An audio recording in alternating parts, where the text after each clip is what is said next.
Hello दोस्तों, कैसे हैं आप सब लोग? उम्मीद है अच्छे होंगे। तो जैसा कि आपको पता ही है, हमारे साइंस की सीरीज चल रही है एमसीक्यू की।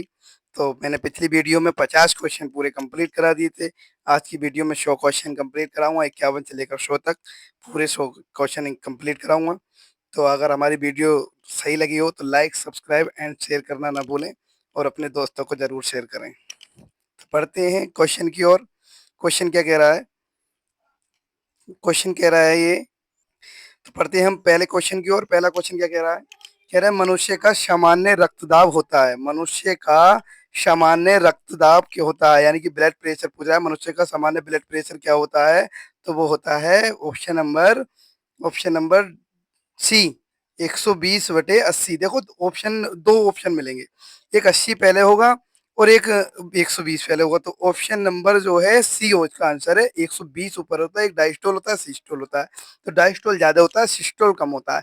तो 120/80 जो नॉर्मल आदमी का रक्तदाब होता है, ब्लड प्रेशर होता है। तो बढ़ते हैं नेक्स्ट क्वेश्चन की ओर। नेक्स्ट क्वेश्चन क्या है? निम्न में से कौन मूत्र में असामान्य घटक है, यानी कि मूत्र में कौन सा असामान्य घटक है? हमारे पास चार ऑप्शन दे रखे हैं। पहला ऑप्शन यूरिया, दूसरा ऑप्शन कैरोटीन, तीसरा ऑप्शन एल्बुमिन और चौथा ऑप्शन सोडियम। तो हमें सबको पता है कि मूत्र में कौन सा असामान्य घटक होता है। वो होता है हमारा एल्बुमिन। क्या होता है? एल्बुमिन। एल्बुमिन हमारा घटक होता है। ये option number C is the correct answer. बढ़ते हैं नेक्स्ट क्वेश्चन की ओर। नेक्स्ट क्वेश्चन है, मनुष्य में कौन सा एक अपशिष्ट पदार्थ है? मनुष्य में कौन सा एक अपशिष्ट पदार्थ है? मनुष्य में कौन सा एक अपशिष्ट पदार्थ है? तो कौन सा एक अपशिष्ट पदार्थ है? चार ऑप्शन दे रखे हैं। नंबर पहला यूरिया, नंबर दूसरा अमोनिया, नंबर तीसरा आयोडीन और नंबर चौथा नाइट्रिक अम्ल। तो number A answer is the correct answer. Urea मनुष्य में अपशिष्ट पदार्थ के रूप में माना जाता है। यूरिया को मनुष्य में अपशिष्ट पदार्थ के रूप में माना जाता है। बढ़ते हैं नेक्स्ट क्वेश्चन की ओर। मानव शरीर में पेशियों की संख्या होती है, यानी कि मानव शरीर में जो पेशियों की संख्या होती है वो कितनी होती है? ऑप्शन नंबर एक है 365, ऑप्शन नंबर बी है 656, ऑप्शन नंबर सी है 665 और ऑप्शन नंबर डी है 800। तो कितनी होती है हमारे मनुष्य के अंदर पेशियों की जो संख्या होती है? वो होती है option number C. Option number C यानी कि 665। Option number C answer is the correct answer. बढ़ते हैं नेक्स्ट क्वेश्चन की ओर। मनुष्य में पुनः मनुष्य में पुनः स्थापित होने वाली दांतों की संख्या, यानी कि एक बार दांत टूटकर जो दोबारा दांत आते हैं उनकी संख्या पूछ रहा है, मनुष्य में कितनी होती है? तो उनकी जो संख्या होती है वो होती है 20। कितनी होती है? 20 संख्या होती है उनकी, 20। ठीक है, मनुष्य में जो पुनः दांत तक की जो संख्या होती है वो होती है 20। कितनी होती है? 20। ठीक है, बढ़ते हैं नेक्स्ट क्वेश्चन की ओर। B is the correct answer. Next question है, मानव शरीर की सबसे मजबूत हड्डी कहाँ उपस्थित होती है? तो मानव शरीर की जो सबसे मजबूत हड्डी होती है वो होती है कहाँ पर? नंबर ए ऑप्शन जबड़े में, नंबर दो जांग में, नंबर तीन गले में और नंबर चार बाहों में। यानी कि number A answer is the correct answer. जबड़े में जो होती है, मनुष्य की जो जबड़े में होती है सबसे मजबूत हड्डी होती है जबड़े में। जबड़े में की मजबूत हड्डी होती है, सबसे ज्यादा मजबूत हड्डी जो होती है जबड़े में होती है। जांग में सबसे बड़ी हड्डी होती है जिसका नाम होता है फीमर। ठीक है, बढ़ते हैं नेक्स्ट क्वेश्चन की ओर। नेक्स्ट क्वेश्चन कह रहा है, मानव शरीर में कुल कितनी कशेरुकी खंड होते हैं? मानव शरीर में कुल कितने कशेरुकी खंड होते हैं? तो कितने होते हैं? ये होते हैं हमारे पास 33। Answer D is the correct answer. 33 कशेरुकी होते हैं, ये बात ध्यान रखना। मानव शरीर में कुल कशेरुकी खंड होते हैं वो होते हैं 33। कितने होते हैं? 33। बढ़ते हैं नेक्स्ट क्वेश्चन की ओर। D is the correct answer. Next question है, हमारी अस्थियां तथा दांत सामान्यतः किसके बने होते हैं? जो हमारी अस्थियां हैं और दांत है वो किसके बने होते हैं? वो बने होते हैं option number A, try calcium phosphate के। किसके? ट्राई कैल्शियम फास्फेट के जो बने होते हैं हमारे दांत और हमारी अस्थियां जो होती हैं वो किससे बनी होती है? सामान्यतः ट्राई कैल्शियम फास्फेट से बनी होती है। किससे? ट्राई कैल्शियम फास्फेट से, यानी कि ए इज द करेक्ट आंसर। बढ़ते हैं नेक्स्ट क्वेश्चन की ओर। नेक्स्ट क्वेश्चन 59 क्वेश्चन है, निम्न में से कौन सी ग्रंथि सेक्स हार्मोन्स का स्राव करती है? यानी कि जो सेक्स हार्मोन को स्राव करती है वो कौन सी ग्रंथि होती है? नंबर ए है थायराइड ग्रंथि, नंबर बी है अधिवृक्क ग्रंथि, नंबर सी है पीयूष ग्रंथि और नंबर डी है अग्नाशय ग्रंथि। तो कौन सी ग्रंथि होती है? अधिवृक्क ग्रंथि। कौन सी होती है? अधिवृक्क ग्रंथि होती है। अधिवृक्क ग्रंथि मनुष्य के सेक्स हार्मोन्स का स्राव जो करती है वो आदिविरक ग्रंथि होती है। आदिविरक ग्रंथि कहाँ स्थित होती है, कहाँ होती है, लंग्स के ऊपर होती है। कहाँ होती है, लंग्स के ऊपर लगी होती है आदिविरक ग्रंथि। ठीक है, बढ़ते हैं नेक्स्ट क्वेश्चन की ओर। नेक्स्ट क्वेश्चन क्या है, पीयूष ग्रंथि मानव शरीर में कहाँ उपस्थित होती है। देखो भैया, पीयूष ग्रंथि मानव शरीर में कहाँ उपस्थित होती है भैया, ये तो सभी को पता है। मैंने एक मस्तिष्क इसका पूरा चैप्टर करा रखा है ग्रंथियों का, उस पर अगर आप वीडियो पे देख सकते हैं। अगर लेंथी वीडियो देखनी है तो, और एमसीक्यू देखना है तो आप यहीं देखिए। तो नंबर ए ऑप्शन है हृदय के पीछे, नंबर बी ऑप्शन है फेफड़े में, नंबर सी ऑप्शन है मस्तिष्क के नीचे, और नंबर डी ऑप्शन है अबटू ग्रंथि में। तो कौन सी ग्रंथि, पीयूष ग्रंथि मानव शरीर में कहाँ उपस्थित होती है मस्तिष्क में। कहाँ होती है, मस्तिष्क के नीचे, जहाँ मस्तिष्क होता है, हमारा ब्रेन होता है, उसके नीचे पे उस ग्रंथि उपस्थित होती है। ठीक है, बढ़ते हैं नेक्स्ट क्वेश्चन की ओर। नेक्स्ट क्वेश्चन कह रहा है स्तनधारियों में सबसे बड़ी ग्रंथि कौन सी होती है। देखो, स्तनधारी किसे कहते हैं, जो भी जो भी जीवधारी जो भी जीवधारी बच्चे को जन्म देता है उसे स्तनधारी बोलते हैं। जो भी जीवधारी बच्चे को जन्म देता है उसे क्या बोलते हैं, स्तनधारी बोलते हैं। और स्तनधारी में सबसे बड़ी ग्रंथि कौन सी होती है, स्तनधारी में जो सबसे बड़ी ग्रंथि होती है वो होती है यकृत, लीवर। लीवर होता है स्तनधारी जो भी होता है उसमें सबसे बड़ी अगर ग्रंथि की बात करें हम, तो लीवर होता है। क्या होता है, लीवर होता है। ठीक है, यकृत में होती है। ठीक है, बढ़ते हैं नेक्स्ट क्वेश्चन की ओर। मानव शरीर की सबसे बड़ी मिश्रित स्रावी ग्रंथि कौन सी होती है। मानव शरीर की सबसे बड़ी मिश्रित स्रावी ग्रंथि कौन सी होती है, तो कौन सी होती है, ऑप्शन नंबर सी आंसर है। Option number C is the correct answer. अग्नाशय से जो ग्रंथि होती है सबसे बड़ी मिश्रित ग्रंथि होती है। अग्नाशय से जो ग्रंथि होती है सबसे बड़ी मिश्रित ग्रंथि होती है। सबसे बड़ी मिश्रित ग्रंथि कौन सी होती है, अग्नाशय होती है मानव शरीर की। ठीक है, बढ़ते हैं नेक्स्ट क्वेश्चन की ओर। नेक्स्ट क्वेश्चन कह रहा है निम्नलिखित में से कौन सा पुरुष सेक्स हार्मोन से, कौन सा पुरुष सेक्स हार्मोन है। देखो, पुरुष सेक्स हार्मोन और महिला सेक्स हार्मोन दोनों में अंतर होता है थोड़ा। ठीक है, तो पुरुष सेक्स हार्मोन निम्नलिखित में से कौन सा है, तो कौन सा है भैया, टेस्टोस्टेरोन। क्या होता है, जो टेस्टीज होता है, जो वृषण वगैरह वो होता है ना, उसे वृषण को टेस्टिस कहते हैं। तो टेस्टोस्टेरोन वृषणों के अंदर ही पाया जाता है, तो वो सेक्स हार्मोन होता है मनुष्य का। तो टेस्टोस्टेरोन क्या होता है, टेस्टोस्टेरोन। ठीक है, बढ़ते हैं नेक्स्ट क्वेश्चन की ओर। निम्नलिखित में से कौन सा रोग आयोडीन की कमी से होता है। अरे बड़ा सिंपल क्वेश्चन है, आयोडीन की कमी से कौन सा रोग होता है, आयोडीन की कमी के कारण होता है, कौन सा रोग आयोडीन की कमी के कारण होता है। भैया, कौन सा रोग होता है, क्या होता है, घेंगा रोग, कंडमाला रोग, मधुमेह रोग, या फिर ग्रेव रोग। ये तो ए इज द करेक्ट आंसर। ए इसका करेक्ट आंसर है घेंगा रोग जो होता है हमारा, घेंगा घेंगा रोग जो होता है हमारा, सॉरी सॉरी, घेंगा नहीं है जी, ये जो है चेगा है, तभी तो मैंने, ग्रेव रोग होता है, ग्रेव रोग। ठीक है, ग्रेव रोग जो होता है वो किसी आयोडीन की कमी से होता है। ग्रेव रोग जो होता है वो आयोडीन की कमी से होता है। ठीक है, बढ़ते हैं नेक्स्ट क्वेश्चन की ओर। कौन सा रंजक मानव शरीर को रंगत प्रदान करता है। कौन सा रंजक मानव शरीर को रंगत प्रदान करता है, रंगत प्रदान करता है, तो कौन सा होता है, पिगमेंट, ओडो ओडोप्सिन। क्या होता है, ओडोप्सिन मानव शरीर को रंगत प्रदान करता है। ए इज द करेक्ट आंसर। कौन सा रंजक मानव शरीर को रंगत प्रदान करता है, तो कौन सा रंजक होता है, ओडोप्सिन। क्या होता है, ओडोप्सिन। बढ़ते हैं नेक्स्ट क्वेश्चन की ओर।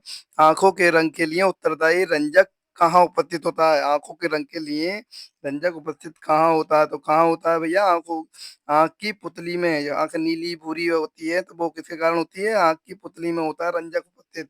किसी की नीली होती है, किसी की भूरी होती है, किसी की सफेद होती है, तो ये क्या होता है, आंख की पुतली में होता है रंजक। ठीक है, बढ़ते हैं नेक्स्ट क्वेश्चन की ओर। मानव शरीर में अपग्रह बृहदांत्र किसका भाग है। अपग्रह बृहदांत्र किसका भाग है भैया, मानव शरीर में अपग्रह बृहदांत्र किसका भाग है, तो किसका भाग है, बड़ी आंत का। किसका भाग है, बड़ी आंत का। ठीक है, बड़ी आंत का भाग है। देखो, बृहदांत बड़ी आंत को, क्षुद्रांत छोटी आंत का भाग होता है। क्षुद्रांत छोटी आंत का भाग होता है, बृहदांत बड़ी आंत का भाग होता है। तो बड़ी आंत का भाग कौन सा है, वो बृहदांत किसका भाग है, बड़ी आंत का। ठीक है, बढ़ती है नेक्स्ट क्वेश्चन की ओर। मानव इनमें से पौधे की कौन सी रचना प्रक्षेपण के लिए उत्तरदायी होती है। इनमें से कौन सी रचना पौधे के प्रक्षेपण के लिए उत्तरदायी होती है, तो कौन सी होती है, छाल। छाल जो होती है हमारी, छाल होती है। ठीक है, पेड़ की जो छाल होती है वो प्रक्षेपण के लिए उत्तरदायी होती है। किसके लिए उत्तरदायी होती है? प्रक्षेपण के लिए उत्तरदायी कौन सी उत्तरदायी होती है? छाल, पेड़ की जो छाल होती है। ठीक है, बढ़ते हैं नेक्स्ट क्वेश्चन की ओर। सी इज द करेक्ट आंसर। मानव शरीर में संतुलन को नियंत्रित करने के मस्तिष्क का कौन सा भाग जिम्मेदार है? तो भैया संतुलन संतुलन को नियंत्रित करने में कौन सा भाग जिम्मेदार होता है? वो जिम्मेदार होता है सेरिबेलम। क्या होता है? सेरिबेलम, सबसे लास्ट वाला जो भाग होता है वो सेरिबेलम होता है। ठीक है, सेरिबेलम। तो ये सेरिबेलम जो होता है ये मानव शरीर का संतुलन बनाने का कार्य करता है। मानव शरीर का संतुलन बनाने का कार्य कौन करता है? सेरिबेलम करता है। अगर इसकी मानव मस्तिष्क के बारे में अगर आपको वीडियो में देखना है, पूरी लेंथी वीडियो देखनी है, तो मैंने एक एक चीज को, एक एक पॉइंट को बड़ा अच्छे से समझा रखा है बोर्ड के थ्रू। ठीक है, इस तरीके की कोई वीडियो नहीं है स्क्रीन रिकॉर्डर वाली, वो बोर्ड के थ्रू मैंने समझा रखा है। ठीक है, तो आप वहां जाकर विजिट कर सकते हैं, वहां जाकर देख सकते हैं, वहां जाकर आपको गारंटी से 100% 10% समझ में आएगा। ठीक है, तो इसका B is the correct answer. बढ़ते हैं नेक्स्ट क्वेश्चन की ओर। शैवाल की कोशिका भित्ति बनी होती है। तो शैवाल की जो कोशिका भित्ति जो बनी होती है वो किसकी बनी होती है? सेल्यूलोज की। भैया सबको ही पता है ये। शैवाल की कोशिका भित्ति जो बनी होती है वो सेल्यूलोज की बनी होती है। 9th का क्वेश्चन है। ठीक है, शैवाल की जो भित्ति होती है किसकी बनी होती है? सेल्यूलोज की बनी होती है। ठीक है, बढ़ती है नेक्स्ट क्वेश्चन की ओर। निम्नलिखित में से कौन सा महिला जनन अंग का भाग नहीं है? निम्नलिखित में से कौन सा महिला जनन अंग का भाग नहीं है? तो भाई 4 ऑप्शन है। नंबर ए है गर्भाशय, नंबर दूसरा है फिलोपियन ट्यूब, नंबर तीसरा है योनि, और नंबर चौथा है मूत्र मार्ग। तो मूत्र मार्ग जो है जनन अंग नहीं है भैया। मूत्र मार्ग जो है जनन अंग में नहीं आता। मूत्र मार्ग जो है जनन अंग में नहीं आता। योनि भी जनन अंग में आती है, फिलोपियन ट्यूब भी जनन अंग में आता है, और गर्भाशय यूटेरस भी जनन अंग में ही आता है। ठीक है, तो कौन सा भाग जनन अंग में नहीं आता? मूत्र मार्ग जो है मानव शरीर का जनन अंग में नहीं आता है। ठीक है, बढ़ते हैं नेक्स्ट क्वेश्चन की ओर।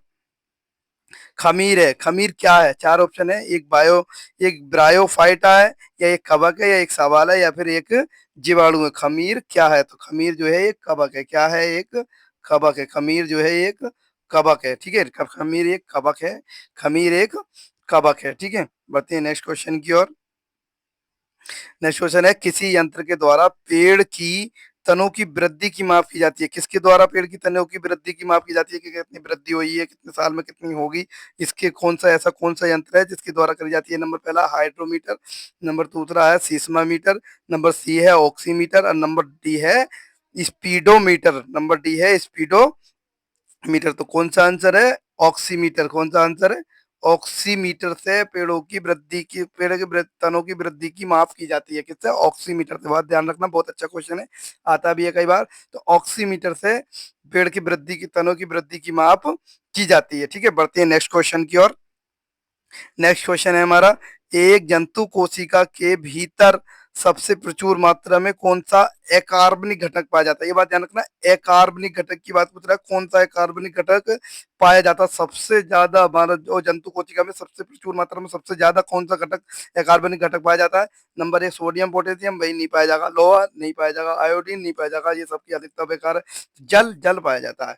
ठीक है, मानव शरीर में जल जल पाया जाता है मानव शरीर में। ठीक है, ज्यादातर क्या होता है? ज्यादातर कार्बन घटक के रूप में क्या पाया जाता है? जल पाया जाता है। ये तो पता ही है हमें। मानव शरीर में सबसे ज्यादा जो मात्रा रहती है कार्बन घटक की, तो वो जल ही है। ठीक है, बढ़ते हैं नेक्स्ट क्वेश्चन की ओर। ठीक है, किस वैज्ञानिक ने डीएनए द्विकुंडलीय मंडल दिया था? किस वैज्ञानिक ने डीएनए द्विकुंडलीय मंडल दिया था? तो भाई ये सबको ही पता है, जो वाटसन और क्रिक, ये 2 वैज्ञानिक थे जिन्होंने डीएनए का द्विकुंडलीय, उन्होंने बताया था द्विकुंडलीय मॉडल दिया था। तो ये उन्होंने बताया था कि ये डबल हेलिक्स होता है डीएनए। ठीक है, तो कौन से वैज्ञानिक थे? वाटसन और क्रिक ने। कितने बताया था? वाटसन और क्रिक ने। So is the correct answer. बढ़ते हैं नेक्स्ट क्वेश्चन की ओर। नेक्स्ट क्वेश्चन क्या है? कोशिका की आत्महत्या थैली किसे कहते हैं? कोशिका की आत्महत्या थैली किसे कहते हैं? बड़ा ही प्यारा क्वेश्चन है, बहुत ही हल्का क्वेश्चन है। Lysozyme. Question number A, option number A, lysosome. क्या होता है? लाइसोसोम को आत्महत्या की थैली कहते हैं, किसी कोशिका की आत्महत्या की थैली। अब कोशिका जो अगर ज्यादा निर्माण होती है तो लाइसोजाइम उसको नष्ट कर देता है, इसीलिए क्या होता है? लाइसोसोम कहते हैं। ठीक है, कोशिका की आत्महत्या की थैली किसे कहते हैं? लाइसोसोम को। किसे कहते हैं? लाइसोसोम को। बढ़ते हैं नेक्स्ट क्वेश्चन की ओर। नेक्स्ट क्वेश्चन क्या है हमारा? नेक्स्ट क्वेश्चन है, क्लोरोफिल में कौन सी धातु उपस्थित होती है? क्लोरोफिल में कौन सी धातु उपस्थित होती है? कौन सी होती है? मैग्नीशियम। भैया धातु की बात कर रहा है, धातु की बात करेगा तो मैग्नीशियम उपस्थित होता है। क्या होता है? मैग्नीशियम। क्लोरोफिल में जो होता है वो मैग्नीशियम उपस्थित होता है, ये बात ध्यान रखना हमेशा। क्लोरोफिल में कौन सा उपस्थित होता है पिगमेंट? वो मैग्नीशियम होता है। कौन सा? मैग्नीशियम।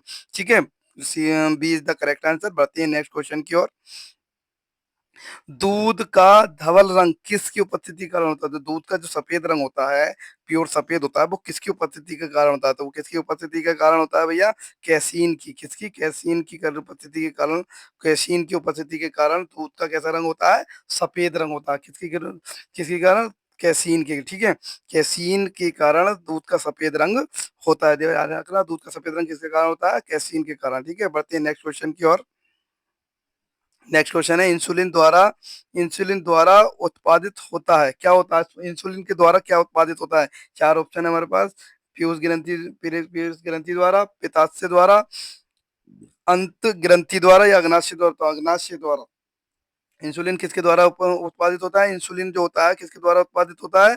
होता है अग्नाशय द्वारा। किसके द्वारा? अग्नाशय द्वारा। अग्नाशय द्वारा होता है इंसुलिन जो उत्पादित होता है, वो अग्नाशय द्वारा होता है। इंसुलिन जो उत्पादित होता है वो अग्नाशय द्वारा उत्पादित होता है। किसके द्वारा? अग्नाशय द्वारा उत्पादित होता है। बढ़ते हैं नेक्स्ट क्वेश्चन की ओर।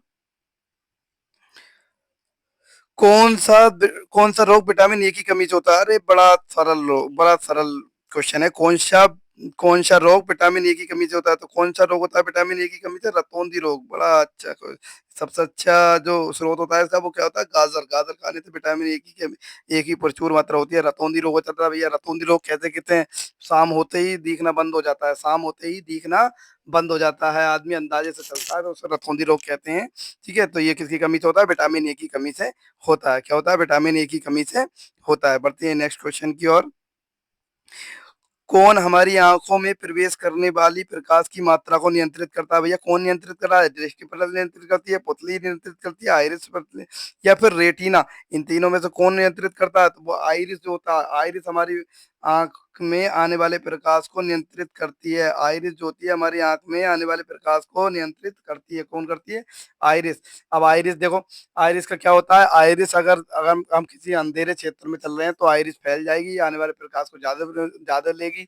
और जब हम किसी धूप वाले क्षेत्र में जाते हैं, किसी ज्यादा प्रकाश वाले क्षेत्र में जाते हैं, तो आइरिस जो है हल्की सी कम हो जाती है। ठीक है, आइरिस जो है हल्की सी कम हो जाती है, जिससे प्रकाश की मात्रा कम जा सके, यानी कि अंधेरे में आइरिस फैल जाती है और उजाले में खुल जाती है। ठीक है, तो प्रकाश की मात्रा को कौन नियंत्रित करता है? आइरिस नियंत्रित करती है। प्रकाश की मात्रा को कौन नियंत्रित करता है? आइरिस नियंत्रित करती है। ये बात ध्यान रखना। ठीक है, बढ़ते हैं नेक्स्ट क्वेश्चन की ओर।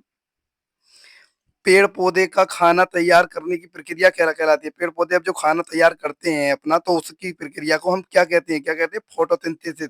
क्या कहते हैं? फोटोसिंथेसिस। प्रकाश संश्लेषण। क्या कहते हैं? प्रकाश संश्लेषण। प्रकाश संश्लेषण कहते हैं। पौधे जब तैयार करते हैं अपना खाना, तो उसे क्या कहते हैं? प्रकाश संश्लेषण। क्या कहते हैं? प्रकाश संश्लेषण। फोटोसिंथेसिस इंग्लिश में फोटोसिंथेसिस आगा, और हिंदी में प्रकाश संश्लेषण लिखा हुआ आगा, तो डरना नहीं है। प्रकाश संश्लेषण फोटोसिंथेसिस एक ही है इन दोनों में से। ठीक है, इन दोनों में से कोई एक मिलेगा तो मैं एक लगाना। ठीक है, पेड़ पौधे खाना तैयार करने की प्रक्रिया को क्या कहते हैं? फोटोसिंथेसिस या फिर प्रकाश संश्लेषण। ठीक है, बढ़ते हैं नेक्स्ट क्वेश्चन की ओर। ये कह रहा है, एक भारी नाभिक को दो हल्के नाभिकों में टूटने की प्रक्रिया को क्या कहते हैं? देखो, आरआरबी टीसी और सीसी 2003 के एग्जाम में हुआ है ये क्वेश्चन। बड़ा ही प्यारा क्वेश्चन है। एक एक भारी नाभिक को दो हल्के नाभिकों में टूटने की प्रक्रिया को क्या कहते हैं? तो क्या कहते हैं भैया? नाभिकीय विखंडन। देखो, विखंडन माने होता है टूटना। क्या होता है? विखंडन माने टूटना होता है। ठीक है, विखंडन माने क्या होता है? टूटना होता है। अब विखंडन यानी कि एक नाभिक दो उसमें टूटेगा तो विखंडन कहेंगे। और जो जब दो हल्के नाभिक मिलकर एक बड़ा नाभिक तैयार करती हैं, तो उसे कहते हैं नाभिकीय संलयन। क्या कहते हैं? नाभिकीय संलयन। तो यानी कि टूटेगा तो विखंडन होगा, और जुड़ेंगे तो फिर संलयन होगा। तो ये बात ध्यान रखना, दो क्वेश्चन बन गए इसमें। तो दो हल्के नाभिकों को टूटने की प्रक्रिया को क्या कहते हैं? बड़ा नाभिक है और उसमें तो दो हल्के नाभिकों में टूट जाता है, तो इस प्रक्रिया को नाभिकीय विखंडन कहते हैं। बढ़ते हैं नेक्स्ट क्वेश्चन की ओर। B is the correct answer. श्वेत रक्त कणिका यानी कि डब्ल्यूबीसी का जो मुख्य कारक होता है वो क्या होता है? मुख्य कार्य जो होता है वो क्या होता है? डब्ल्यूबीसी का जो मुख्य कार्य होता है वो क्या होता है? तो वो होता है रोग प्रतिरोधक की क्षमता। रोग प्रतिरोधक की क्षमता को बढ़ाना। रोग प्रतिरोधक की क्षमता को बढ़ाना ये इसका होता है रोग प्रतिरोधक। ये मतलब अगर तुम्हारी डब्ल्यूबीसी कमजोर है तो तुम्हें आए दिन बुखार, आए दिन सिर में दर्द, आए दिन ये बीमारी, आए दिन वो बीमारी अंतर प्रवेश करती रहेगी। और डब्ल्यूबीसी तुम्हारी स्ट्रॉन्ग है तो तुम्हें 2-2 साल तक, 3-3 साल तक बुखार आने की भी, या फिर कोई सिर में दर्द या इस तरीके की कोई बीमारी होने की भी जरूरत नहीं रहती। तो रोग प्रतिरोधक की क्षमता को कौन बढ़ाता है? डब्ल्यूबीसी बढ़ाता है। कौन बढ़ाता है? डब्ल्यूबीसी। डब्ल्यूबीसी और आरबीसी और ब्लड्स के बारे में अगर तुम्हें पढ़ना है तो मेरी पुरानी क्लास पढ़ी है, आप उसको देख जाके देख सकते हैं। ठीक है, तो B is the correct answer. अब बढ़ती है नेक्स्ट क्वेश्चन की ओर। किसी किसकी उपस्थिति के कारण रक्त का रंग जो होता है लाल होता है? अरे बड़ा ही सरल क्वेश्चन है। किसकी? हीमोग्लोबिन की। किसकी? Haemo sorry WBC. किसकी उपस्थिति के कारण रक्त का रंग जो होता है लाल होता है? तो किसकी रक्त के कारण? डी इज द डब्ल्यूबीसी कारण। डब्ल्यूबीसी के कारण नहीं, नहीं, इसका गलत आंसर है, इसका बी आंसर है। ठीक है, क्या आंसर है? B, haemoglobin. हीमोग्लोबिन के कारण रक्त का रंग कैसा होता है? लाल होता है। B B is the correct answer. Haemoglobin के कारण रक्त का रंग कैसा होता है? लाल होता है। रक्त का रंग लाल किसके कारण होता है? हीमोग्लोबिन। ग्लोबिन नामक एक पदार्थ होता है, एक प्रोटीन होता है जो मिली होती है रक्त में, उसी के कारण रक्त का रंग कैसा होता है?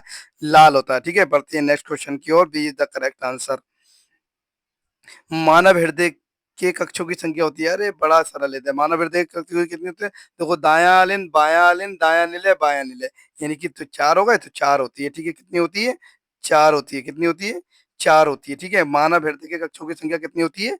चार होती है। ठीक है, चार होती है। मानव हृदय के कक्षों की संख्या चार होती है। ठीक है, सी इज द करेक्ट आंसर। बढ़ती है नेक्स्ट क्वेश्चन की ओर। निम्नलिखित में से कौन सा रोग वायु के द्वारा फैलता है? निम्नलिखित में से कौन सा रोग वायु के द्वारा फैलता है? तो कौन सा रोग होता है वायु के द्वारा जो फैलता है? प्लेग रोग जो होता है। प्लेग रोग जो होता है वायु के द्वारा हवा के द्वारा फैलता है। कौन सा रोग? प्लेग रोग। ठीक है, हैजा जो है पानी के द्वारा फैलती है। किसके द्वारा? पानी के द्वारा फैलती है। एड्स जो है सेक्स के द्वारा फैलता है।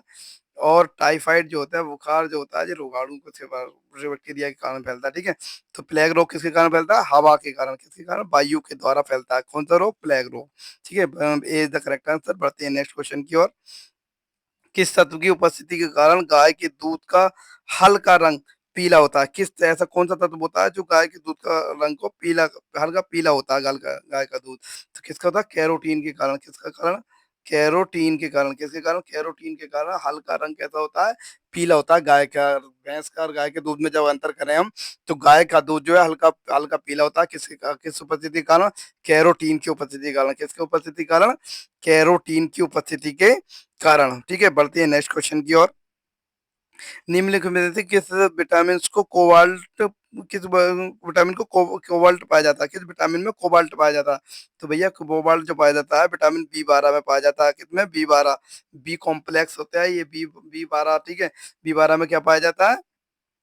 बी 12 में पाया जाता है कोबाल्ट। बी 1 में थायमीन पाया जाता है। ठीक है, बी 1 में कितने कौन सा पाया जाता है? थायमीन पाया जाता है। और कोबाल्ट किस में पाया जाता है? विटामिन बी 12 में। वो D is the correct answer. बढ़ते हैं नेक्स्ट क्वेश्चन की ओर। किस तत्व की कमी के कारण आलू में ब्लैक हट रोग हो जाता है? किस तत्व, ऐसा कौन सा तत्व है जिस कमी के कारण ब्लैक ब्लैक हट रोग हो जाता है? किसी कारण? ऑक्सीजन के कारण। किसके कारण?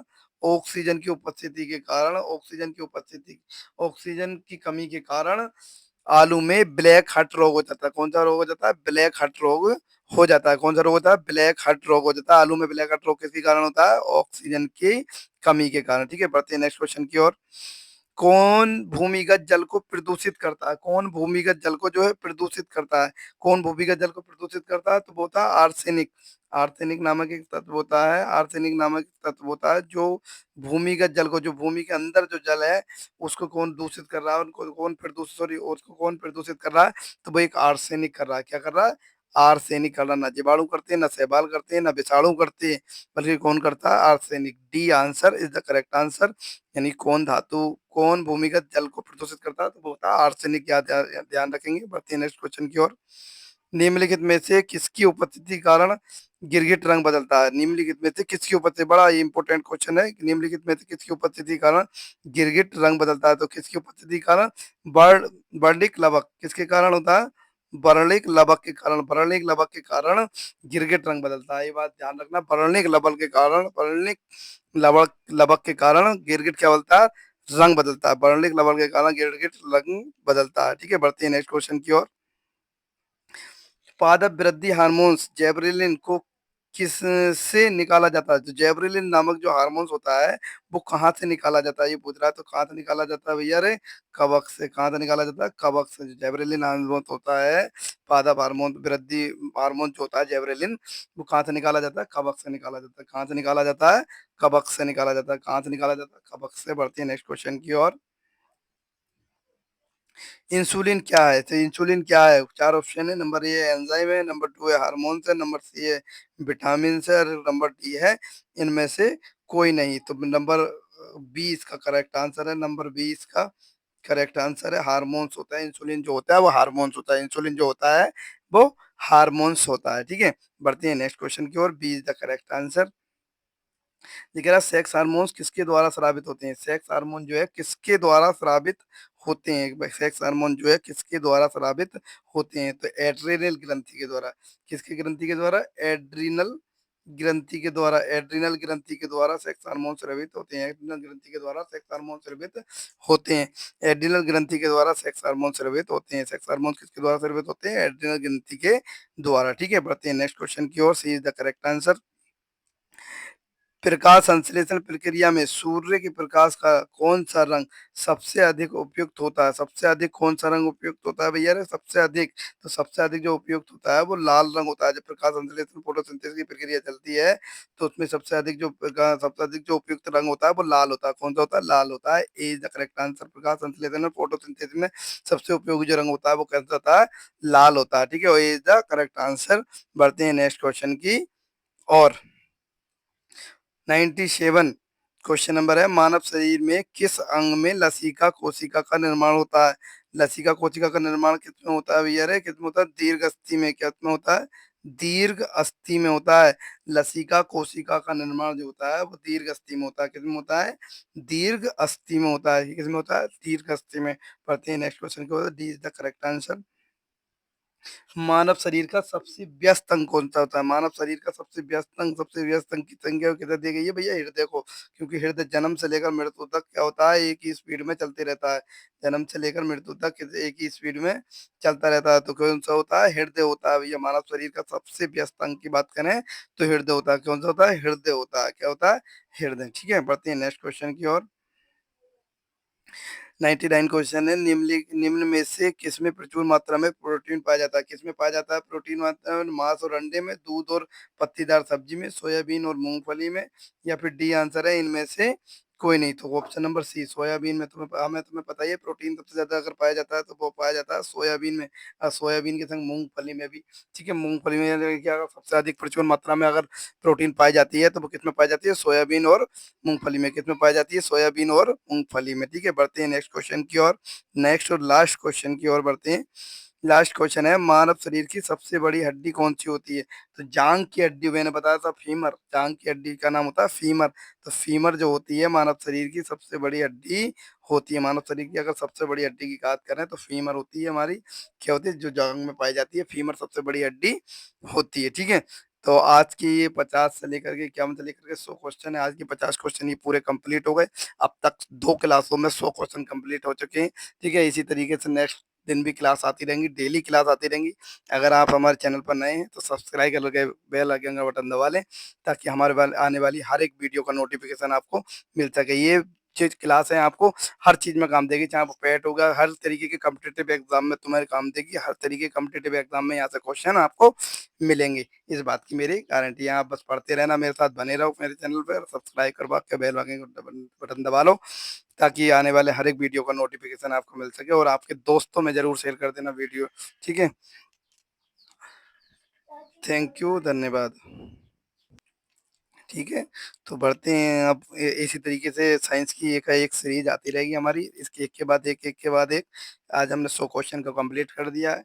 आप ऐसे ही बने रहे हमारी वीडियो पे, और हम भी आपको एक से एक अच्छा कंटेंट देते रहेंगे, चाहे वो मैथ का हुआ, चाहे वो हिंदी का हुआ, चाहे वो साइंस का हुआ, चाहे वो जीके का हुआ, किसी भी पोर्शन का हुआ। एक से एक अच्छा कंटेंट आपको दूंगा मैं। आप बस बने रहिए हमारे चैनल पर। ठीक है, तो आप, थैंक यू, धन्यवाद।